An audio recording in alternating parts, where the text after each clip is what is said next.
Hello दोस्तों, examination classes में आपका स्वागत है। आज मैं आप लोगों के लिए यूपी पुलिस कंप्यूटर ऑपरेटर का दोस्तों जो जीके वाला पोर्शन चल रहा है उसमें क्लास नंबर 8 लेके उपस्थित हुआ हूं। हाँ दोस्तों, आज हम ब्रिटिश राज के बारे में डिटेल से देखेंगे। दोस्तों पहली बात तो दोस्तों अंग्रेजों के बारे में कुछ तथ्य जान लीजिए जो सार्वभौमिक एक तरीके से कहिए सत्य थे। देखिए इनका मेन मोटो क्या था दोस्तों, किसी देश में भी जाते थे वहां बांटो और राज करो। क्या था इनका नियम?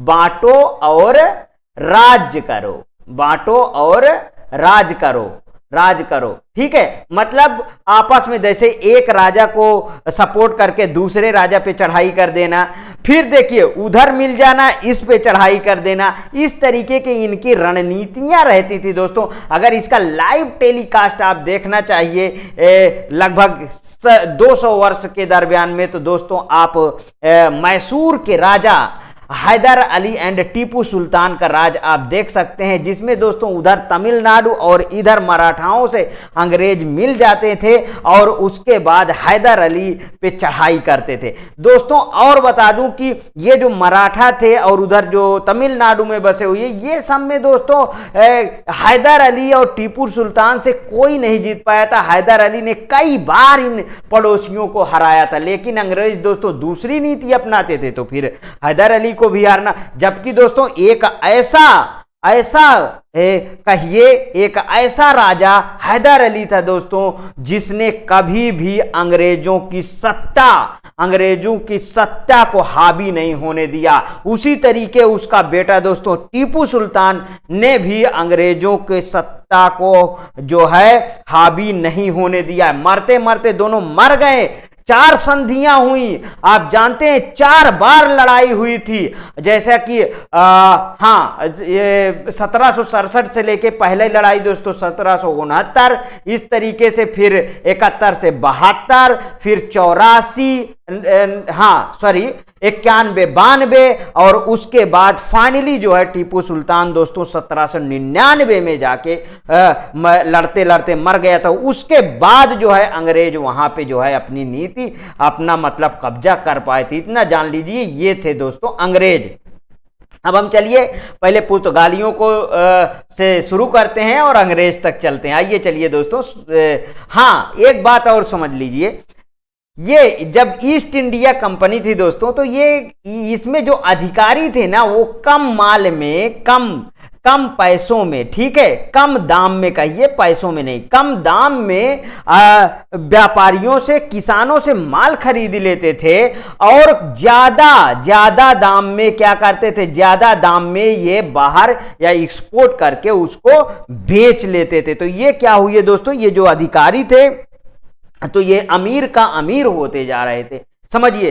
तो उसके बाद ये जब इंग्लैंड में जाते थे तो उसके बाद इंग्लैंड में जाने के बाद जितने दिन छुट्टियों में जाते थे तो ये ऐशो आराम से वहां पे रहते थे दोस्तों, ऐशो आराम पे।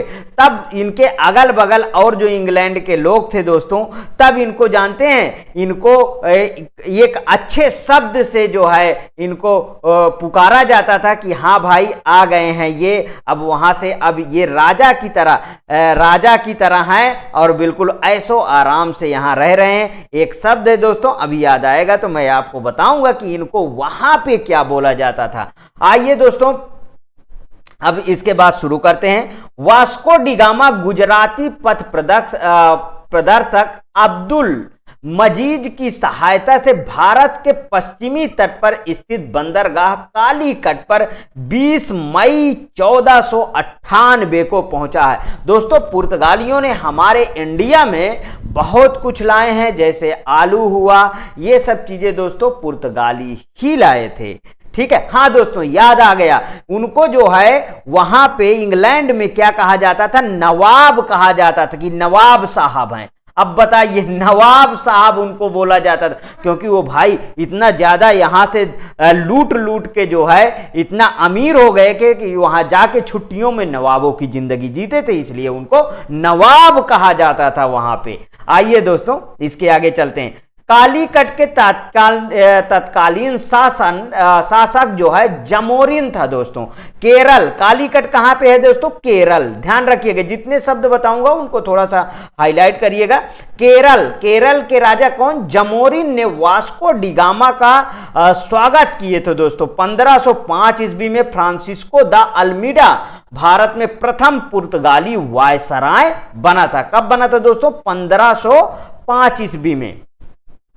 अल्फांसो द अल्बुकर्क ने 1510 ईस्वी में बाजीपुरी शासक यूसुफ आदिल शाह से गोवा छीनकर अपने अधिकार में ले लिया था। देखिए दोस्तों, फ्रांसीसी को भी कम नहीं आकिएगा, फ्रांसीसी ने पूरा जोर लगाया था भारत में कब्जा करने के लिए, हर एक राजाओं को पछाड़ने के लिए। लेकिन क्या हुआ? अंग्रेजों के आगे दोस्तों ये लोग पस्त हो जाते थे, क्योंकि जानते हैं इनकी नावों में ना जबरदस्ती वो लोग ठोकर मारते थे दोस्तों, जबरदस्ती लड़ाई करते थे पुर्तगालियों के। और पुर्तगालियों तंग आके दोस्तों, आप तो जानते हैं कि अंग्रेज एक बार वहां जो मुंबई में की रानी इनकी मतलब कि पुर्तगालियों की जो रानी थे उससे जो है ब्याह हो गया, और उसके बाद जो है मुंबई को अंग्रेजों को दहेज में मिल गया था। याद होना चाहिए, आपको भी कहानियां ऐसी याद होंगी, आप याद करिए, रिमाइंड करिए, मैं बीच बीच में आपको प्रेरित करता रहूंगा। आइए देखिए दोस्तों,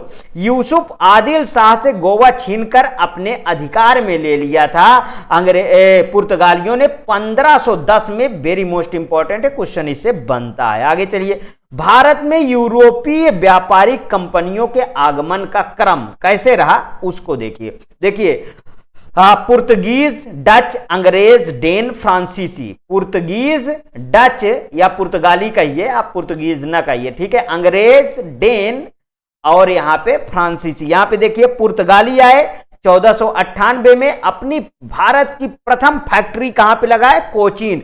ये जितने भी है दोस्तों, एक भी ऐसा नहीं कि इंपॉर्टेंट नहीं, सभी के सभी इंपॉर्टेंट है। इसमें से आपको क्वेश्चन देखने को आपकी एग्जाम हॉल में मिल सकता है। देखिए, कोचीन में पहली फैक्ट्री लगाते हैं 1503 ईस्वी में। अंग्रेज 1600 ईस्वी में सूरत में अपनी पहली फैक्ट्री लगाते हैं। ध्यान रखिएगा, कोचीन और सूरत मतलब कि महाराष्ट्र, कोचीन मतलब कि याद करिए केरल। आगे देखिए, डच 1602 ईस्वी में मसूलीपट्टनम में डच ने अपनी फैक्ट्री लगाया था। आगे देखिए, और भारत में प्रथम फैक्ट्री स्थापित है कब किए? देखिए, ये आगमन है दोस्तों, और यहां पे इन्होंने 1498 में पुर्तगाली आए थे तो 1503 में कोचीन में लगाए थे, ठीक। अंग्रेज 1600 ईस्वी में आए और 1613 ईस्वी में सूरत में अपनी पहली फैक्ट्री लगाए थे। ध्यान रखिएगा, डच 1602 ईस्वी में आए, आगमन हुआ। मसूलीपट्टनम में 1605 ईस्वी में इन्होंने फैक्ट्री लगाया था। डेनिश 1616 में आए और ट्रांकेबार में अपनी 1620 में फैक्ट्री लगाए। फ्रांसीसी दोस्तों 1664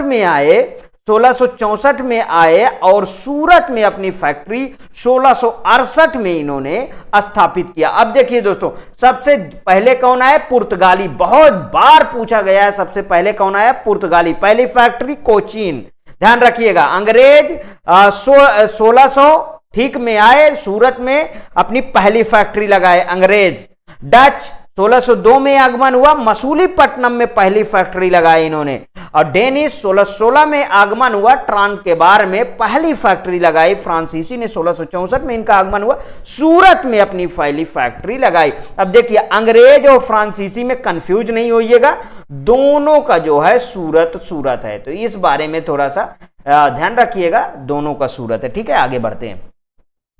भारत में पुर्तगाली सबसे पहले 1498 ईस्वी में आए तथा सबसे अंत में 1961 ईस्वी में वापिस गए। ये तो आपको भी पता होगा, ठीक है। 1961 ईस्वी में वापिस गए थे। भारत के साथ व्यापार, ये आसानी से नहीं गए थे, इनको भी दोस्तों भगाया गया इंडिया से, तब पुर्तगाली जाके निकले थे। ध्यान रखिएगा, भारत के साथ व्यापार के लिए सर्वप्रथम संयुक्त पूंजी कंपनी डचों ने आरंभ की थी दोस्तों, ठीक है। डचों ने पुर्तगालियों को पराजित कर आधुनिक कोची में फोर्ट विलियम्स का निर्माण कराया था। देखिए दोस्तों, अब एक दूसरे में युद्ध होना शुरू हो गया है। 1600 ईस्वी में इंग्लैंड में एक मर्चेंट एडवेंचर्स नामक दल ने अंग्रेजी ईस्ट इंडिया कंपनी अथवा the governor and company of merchants trading into the East Indies की स्थापना की।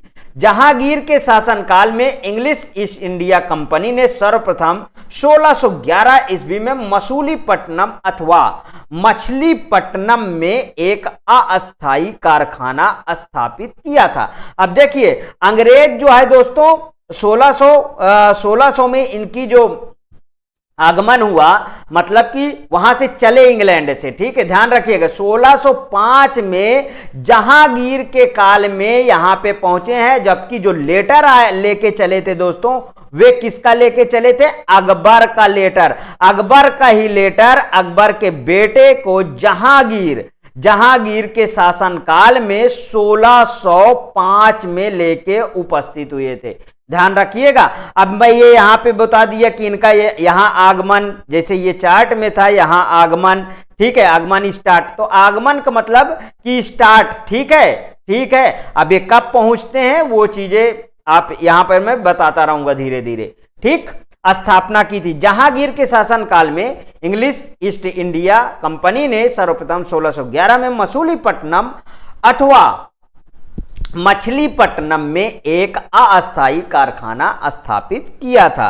अब देखिए, 1613 ईस्वी में सूरत में स्थापित कारखाना अंग्रेजों का प्रथम अस्थायी कारखाना है। पहले क्या? अस्थायी, फिर उसके बाद अस्थायी, दोनों को ध्यान रखिएगा, ठीक है। 1613 में अस्थायी कारखाना इन्होंने खोला, और कहां खोला दोस्तों? सूरत में खोला। इसीलिए इस चार्ट में यहां पे देखिए सूरत में 1613 लिखा हुआ है। जब अस्थायी कारखाना खुलेगा उसी का नाम लिखेगा। और ईस्ट इंडिया कंपनी की स्थापना कहां होती है दोस्तों? इंग्लैंड में होती है 1600 में। 1600 में वहां से प्रस्थान किए, मतलब भारत की तरफ आगमन इनका बढ़ गया, और आके 1605 में यहां उपस्थित होंगे। आगे देखिए, 1661 ईस्वी में इंग्लैंड के सम्राट चार्ल्स द्वितीय का विवाह पुर्तगाल की राजकुमारी, अभी अभी मैं बोल रहा था ना दोस्तों, पुर्तगाल की राजकुमारी कैथरीन से होने पर चार्ल्स को मुंबई उपहार के रूप में प्राप्त हुआ था, ठीक है, जिसे उन्होंने 1668 ईस्वी में 10 पाउंड वार्षिक किराए पर ब्रिटिश ईस्ट इंडिया कंपनी को दे दिया था। तो ये भी दोस्तों बेवकूफ। इसकी शादी हुई, ये बताइए, और बहुत अच्छे तरीके से पुर्तगालियों ने इसकी शादी की, मुंबई इसको दहेज में दिए, और उसके बाद ये बेवकूफ राम ईस्ट इंडिया कंपनी को दे दिया। अब ईस्ट इंडिया कंपनी के अंदर जो भी दोस्तों वो समुंदर है उसके अंदर गया है, वो निकल नहीं पाया, फिर क्या इसको कभी वापस मिल सकता है क्या? आप जरा सोचिए, ठीक है। वो तो जानते हैं लूटो बांटो नीति करो वाले आदमी थे। आगे देखिए दोस्तों, लुई 14वें के मंत्री कॉलबर्ट द्वारा 1664 ईस्वी में फ्रेंच ईस्ट इंडिया कंपनी की स्थापना हुई, जिसे कंपनी देश इंडस ओरिएंटलेस कहा गया। आगे देखिए दोस्तों, मुर्शिद कुली खां बंगाल का प्रथम स्वतंत्र सूबेदार था। ध्यान रखिएगा, मुर्शिद कुली खां बंगाल का प्रथम स्वतंत्र सूबेदार था, जिसे मुगल बादशाह द्वारा नियुक्त किया गया था। अलीवर्दी खान ने यूरोपियों की तुलना मधुमक्खियों से की है। दोस्तों ये वेरी मोस्ट इंपॉर्टेंट है, अलीवर्दी खान ने किया था। ये कई बार पूछा गया कि मधुमक्खियों से तुलना किसने किया? अलीवर्दी खान ने कहा, तथा कहा कि यदि उन्हें ना छोड़ा जाए तो वे शहद देंगी, और यदि छोड़ा जाए तो वे काट काट कर मार डालेंगी। ये देख लीजिए दोस्तों, अगर छोड़ा जाए तो काट काट की मार डालेंगी। ब्लैक होल की घटना 20 जून 1756 को सिराजुद्दौला के समय में हुई थी। इसमें क्या हुआ था? तो ब्लैक होल में दोस्तों मैं बताता हूं। ब्लैक होल में दोस्तों एक कोठरी में जो है लगभग 100 23 या कितने दोस्तों, हाँ इसी तरीके जो है अंग्रेजों को एक कोठरी में बंद कर दिया गया। उसके बाद दूसरे दिन जो है इसमें एक कितने बाई 18 बाई 10 की कोठरी थी क्या, ऐसे कुछ थी, ठीक है, बंद कर दिया गया था। और उसके बाद दूसरे दिन इसमें केवल 24 तो जिंदा मिले थे बस, ठीक है, सब पटपटा गए थे। आगे देखिए, लेकिन बहुत अच्छा किए सिराजुद्दौला। भारतवर्ष में ब्रिटिश साम्राज्य का संस्थापक लॉर्ड रॉबर्ट क्लाइव को माना जाता है। किसको माना जाता है दोस्तों? लॉर्ड रॉबर्ट क्लाइव को माना जाता है। 22 अक्टूबर, ये वाला दोस्तों वेरी मोस्ट इंपॉर्टेंट है, कई बार क्वेश्चन पूछा गया है, ध्यान रखिएगा, ठीक है, कि भारतवर्ष में ब्रिटिश साम्राज्य का संस्थापक किसे माना गया है, तो लॉर्ड रॉबर्ट क्लाइव को माना गया। 22 अक्टूबर 1764 को अंग्रेजों ने मीर कासिम, अवध के नवाब सिराजुद्दौला तथा दिल्ली के मुगल सम्राट शाह आलम द्वितीय के सम्मिलित सेना को बक्सर के युद्ध में परास्त किया था। ठीक, बक्सर के युद्ध में परास्त किया था। आगे देखिए, इलाहाबाद की संधि अगस्त 1765 के अनुसार शाह आलम के अंग्रेजी संरक्षण में ले लिया गया तथा उसे इलाहाबाद प्रयागराज मीन्स इलाहाबाद में रखा गया। अगस्त 1765, फिर देखिए अगस्त 1765 के अपने फरमान द्वारा मुगल बादशाह शाह आलम द्वितीय ने कंपनी को बंगाल, बिहार और उड़ीसा की दीवानी अस्थायी रूप से दे दी, जिसके बदले कंपनी द्वारा सम्राट को 26 लाख रुपए प्रतिवर्ष पेंशन के रूप में दिया जाने लगा। देखिए सब कुछ हड़पते चले आ रहे हैं। अभी तक जो राजा रहता है तो दोस्तों, जो सूबेदार रहता है, अब उसको पेंशन पे ये लोग रखेंगे, मतलब सब ये चलाएंगे और उनको केवल क्या देंगे, पेंशन की, लो तुम पेंशन और जीते रहो, अब इतने के तुम हकदार हो, बस इससे ज्यादा करोगे तो तुमको भी मार दिया जाएगा। ये लोग ऐसे थे। अब समझिए, सरदार के यम पन्नीकर ने कहा कि 1765 से 72 तक कंपनी ने बंगाल में डाकुओं का राज्य स्थापित कर। दोस्तों इन्होंने बंगाल को इस तरीके से लूटा था ना दोस्तों कि आप पूछ नहीं सकते हैं।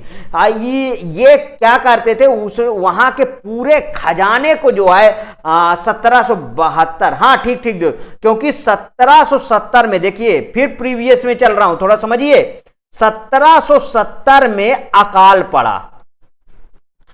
पड़ा, ठीक है, और 1772 में इन्होंने 10 लाख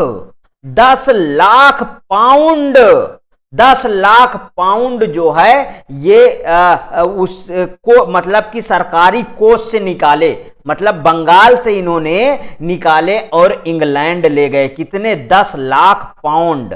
ऐसे नहीं दोस्तों, आप गूगल पे सर्च कर लीजिए, अगर थोड़ी बड़ी मिस्टेक हो तो उसको सुधार लीजिएगा, ठीक है। हाँ, 10 लाख पाउंड जो है ये क्या किए। अब देखिए, राजकोष में जब धन नहीं रह जाएगा दोस्तों, तो बताइए पूरा इधर उधर हो गया, तितर बितर एक तरीके से कह दीजिए बंगाल हो गया था दोस्तों। लेकिन फिर भी जानते ही हैं आप कि आगे क्या होना है, पैसा गया तो गया, वापस थोड़ी ना आना है, फिर तो यहीं से सुधरना है। आगे देखिए, रणजीत सिंह का जन्म 13 नवंबर 1780 को सुकरचकिया मिसल के मुखिया महासिंह के घर में हुआ था। दोस्तों रणजीत सिंह ने उधर पंजाब को संभाले हुए थे जब तक जिंदा थे रणजीत सिंह। उसी तरीके कहानी बताता हूं कि जब तक उधर मैसूर का राजा और इधर रणजीत सिंह भी इनके जो है इनके अंडर में नहीं आए थे, ध्यान रखिएगा। महाराजा रणजीत सिंह और अंग्रेज के बीच 25 अप्रैल 1809 को अमृतसर की संधि हुई थी दोस्तों, ठीक। आगे देखिए, रणजीत सिंह ने 1818 ईस्वी में मुल्तान, 1819 ईस्वी में कश्मीर और 1834 ईस्वी में पेशावर को जीत लिया था। आप देख लीजिए रणजीत सिंह ने भी कितने अच्छे काम किए थे, जैसे उधर मैसूर का राजा, इधर पंजाब में रणजीत सिंह। आगे देखिए, महाराजा दिलीप सिंह सिख साम्राज्य के अंतिम शासक थे। दिलीप सिंह का निधन अक्टूबर 1893 में पेरिस में हो गया था। इनकी अंत्येष्टि इंग्लैंड में हुई थी।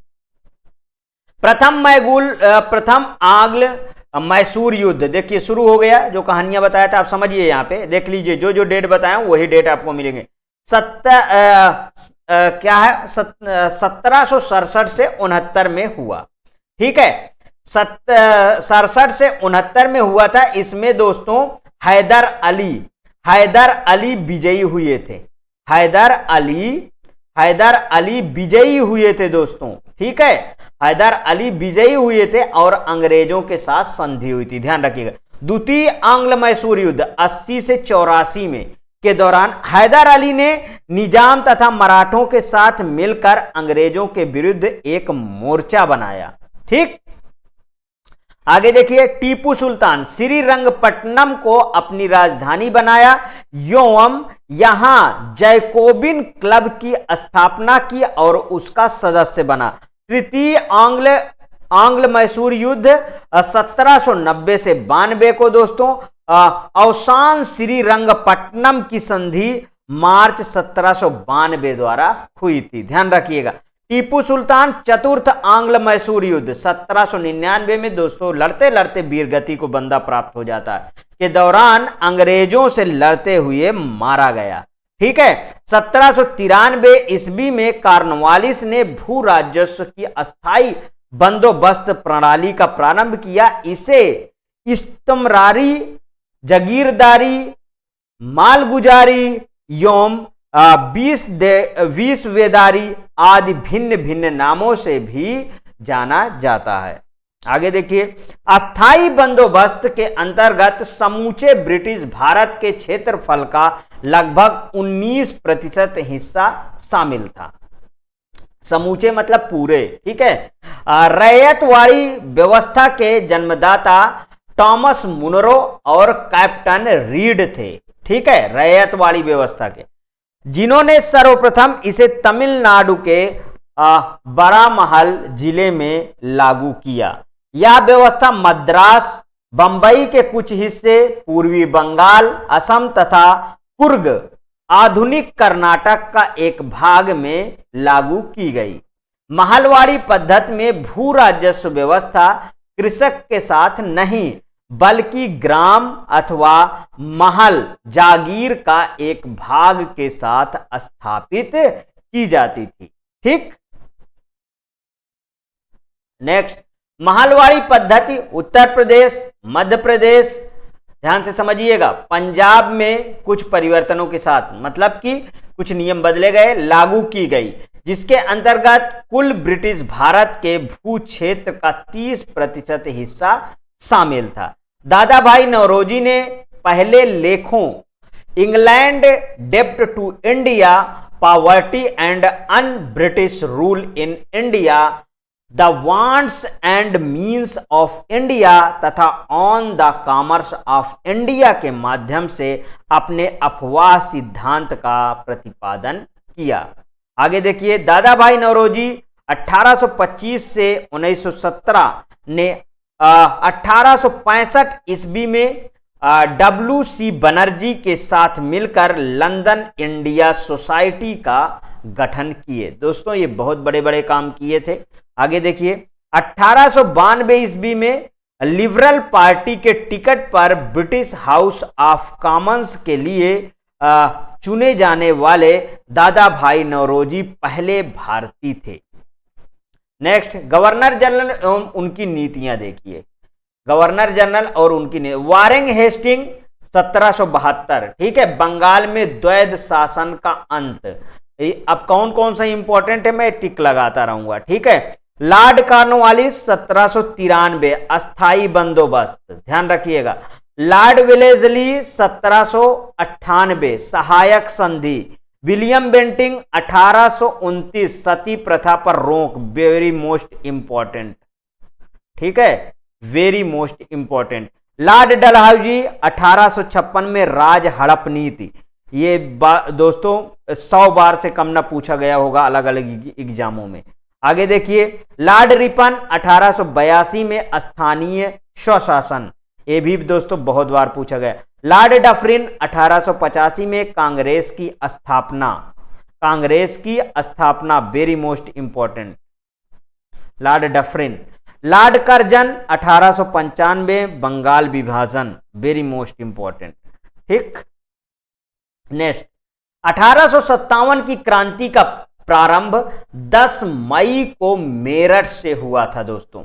अब देखिए 1837, आप मंगल पांडे को अच्छी तरीके से जान रहे होंगे, कुछ कहानियां सुनाता हूं दोस्तों।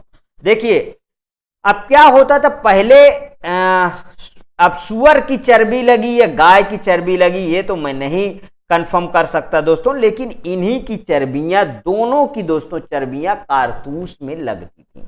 उस कारतूस में पहले वो भरतुही बंदूक, आपको मैं सही सही बताऊं, उसमें जो है गोली भरी जाती थी, उसको दांत से खींचना पड़ता था और उसके बाद उसमें गोली डाली जाती थी दोस्तों।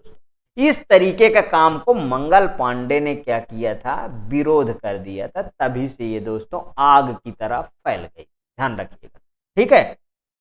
उसी में दोस्तों हमारे जफर को रंगून भेजा गया, ठीक है, जफर को काला पानी भेजा गया और वहां पे उनको जो है दोस्तों, वहां पे उनका देहांत हो जाता।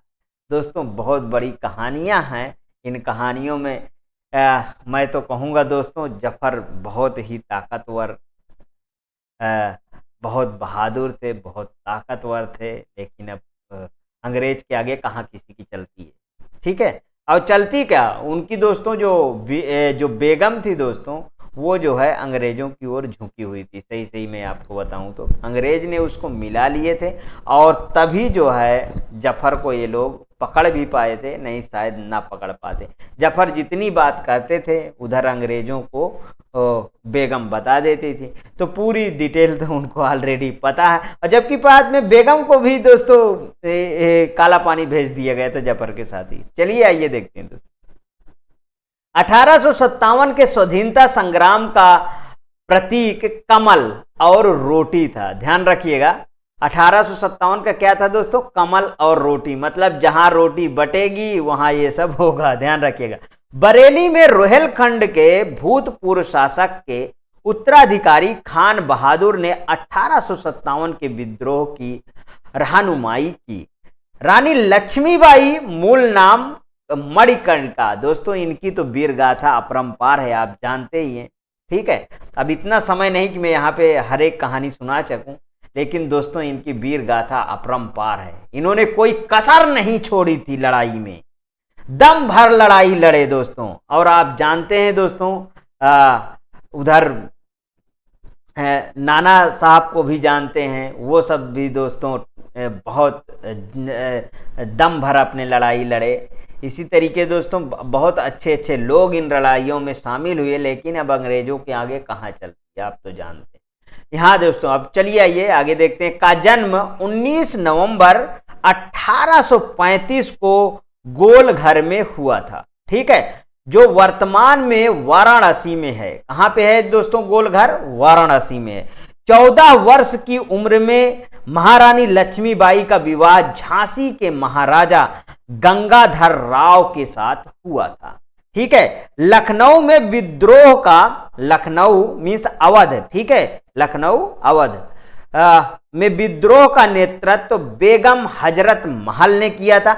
आधे से दोस्तों जानते हैं, आधे से ज्यादा जो है अपने पेंशन ना पाने की वजह से इसमें शामिल हुए थे दोस्तों। जैसे नाना साहब वगैरह दोस्तों, इनकी पेंशन रोक दी गई थी, तब ये लड़ाई में शामिल हुए थे। कानपुर के शासक नाना साहब को आप जानते ही हैं, ठीक है, उनके पेंशन रोक दी गई थी, तब वो इसमें शामिल हुए थे। आगे देखिए, उन्होंने अपने अल्पवयस्क बेटे बिरजिस कादिर को नवाब घोषित किया तथा प्रशासन की बागडोर अपने हाथ में ले लिया था। आगे देखिए, कानपुर में 5 जून, ये देखिए आ गए दोस्तों, कानपुर में 5 जून 1857 को नाना साहब नाना धूंधो पंत को पेशवा मानकर स्वतंत्रता की घोषणा की। अजीमुल्ला खां नाना साहब के सलाहकार थे।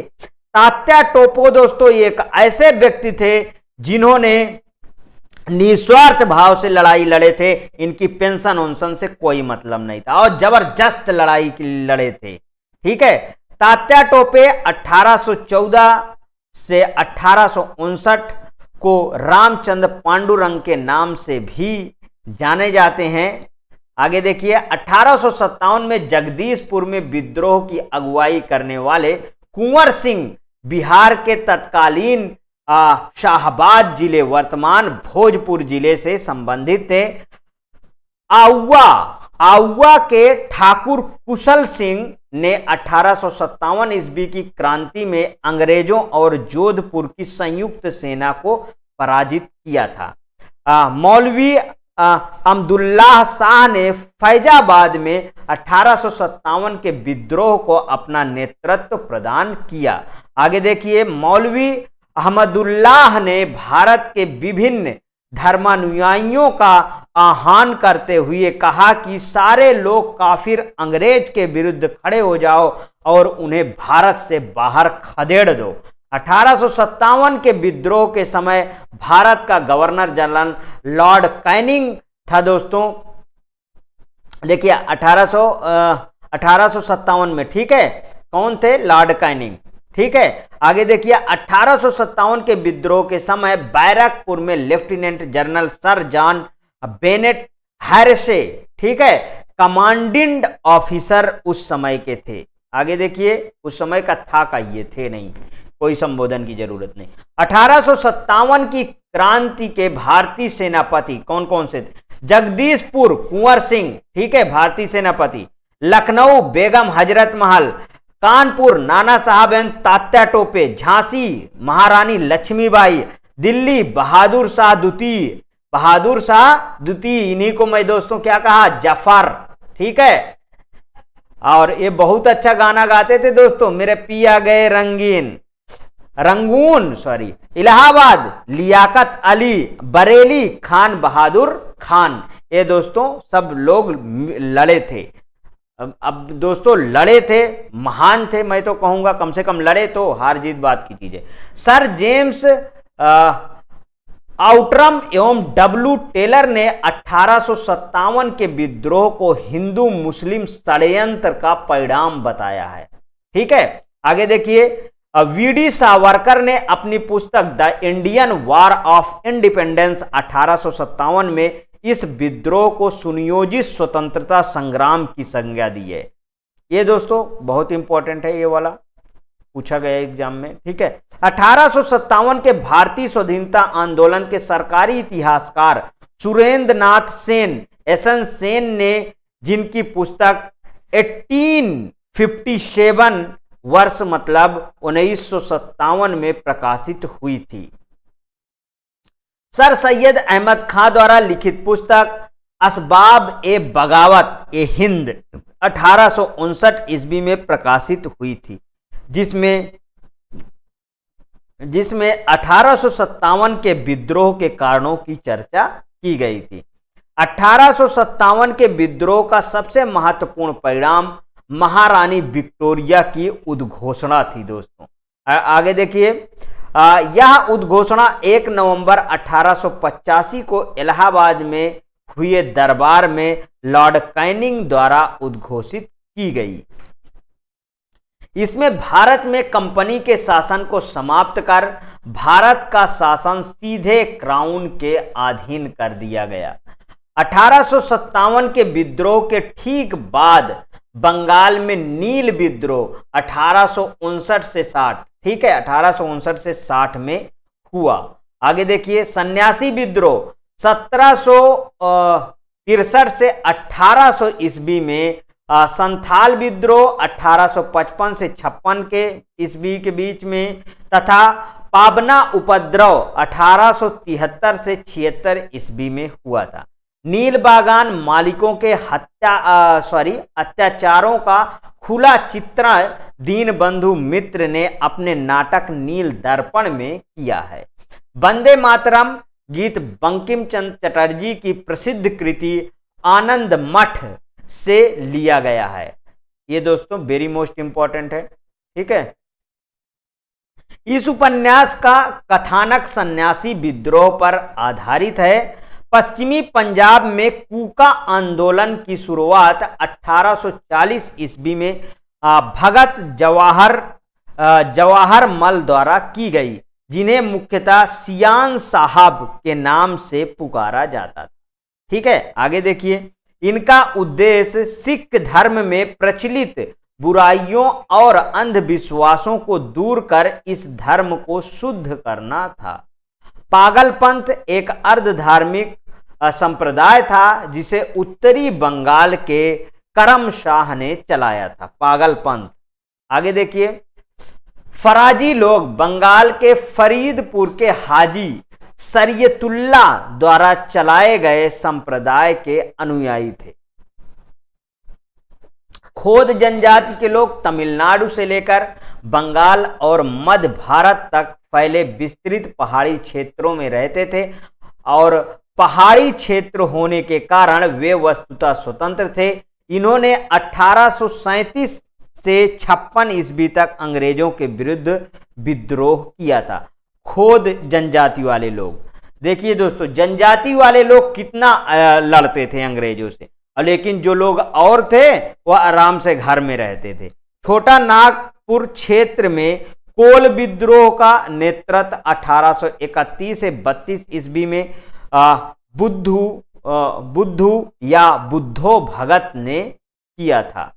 आगे देखिए। 1855 ईस्वी में संथालों ने भागलपुर क्षेत्र के भगनी डीह तालुके में विद्रोह कर दिया था। आगे देखिए। रंपा विद्रोह आंध्र प्रदेश के गोदावरी जिले के उत्तर में स्थित रंपा पहाड़ी क्षेत्र में हुआ। आदिवासियों का यह विद्रोह साहूकारों के शोषण और वन कानूनों के विरुद्ध हुआ था। मुंडा विद्रोह 1895 से 1900 ईस्वी के बीच में हुआ था। 1895 में बिरसा ने अपने आप को भगवान का दूत घोषित किया था। 1895 में, ध्यान रखिएगा। अब मुंडा विद्रोह 1895 से 1900 ईस्वी के बीच में हुआ था। 1895 में बिरसा ने अपने आप को, अच्छा ये रिपीट हो गया है 2 लाइन, कोई दिक्कत नहीं, ठीक है। क्या घोषित किए थे दोस्तों? अपने आप को भगवान का दूत घोषित किया। मुंडा विद्रोह के नेता बिरला मुंडा को उल गुलान महान हलचल और इनके विद्रोह के उलगुलन महाविद्रोह के नाम से जाना गया। ठक्कर बापा ने जनजातीय लोगों के संबंध में आदिवासी शब्द का प्रयोग सर्वप्रथम किया था। ठीक है, आदिवासी शब्द का प्रयोग सर्वप्रथम किया था। हाउज हो, चाहे हो आए चाहे हो जाए, दोनों एक ही।